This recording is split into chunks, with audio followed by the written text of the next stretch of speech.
Are you afraid of mathematics? Don't worry, this is a common problem all over the world. Here I will give you some tips and tricks so that you can negate math phobia and also ace in the mathematics examination. I am a teacher, so all these steps will be very practical and above all it is tried and tested. So please follow those steps carefully so that math learning will be very fun for you. So bear with me. Let's start with the first step. Here you read once your textbook before going to your classroom. Jot down some cardinal points there and back home and take some reference books and start reading so that you can clear your doubt and also note down some other points also.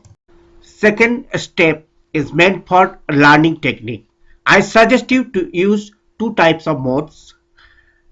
First one is focus mode. Here you have to concentrate for 20 minutes to understand the subject. Second is diffuse mode for the visualization of this subject. Next step is mind mapping technique. You write your own notes in the flowchart coordinating the subject.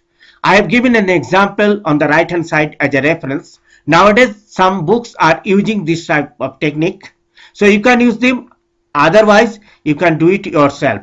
So I think you have understood all the subject matter.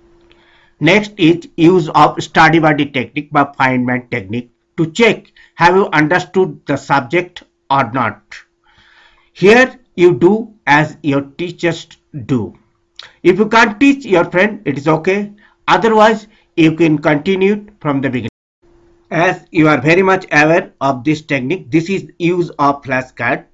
Here you can use flashcard to write down the formulas, the glossaries or the theorem part, and also in the second hand you can write its application on the other hand.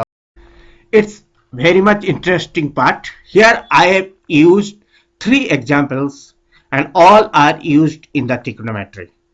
You can create your own mnemonics for memorization, or you can use the place value system for better memorization technique. So you have to create your own also. It's my own creation. Basically it is the calculation technique. Here I have written how you have to use this technique. In the method section you need some reasoning to apply it. In the destination section, what the question is asked will give you the direction to use it. The ultimate mantra of success is practice, practice and more practice. And practice makes man perfect. So this is truly applicable in the case of mathematics also. Just like other things, you do practice in mathematics and this is very much applicable here. Genius do not do different things, but they do it differently. They eat with math, they sleep with math and they play with math. So if you like this video, then don't forget to subscribe it and hit the like buttons. Thank you very much.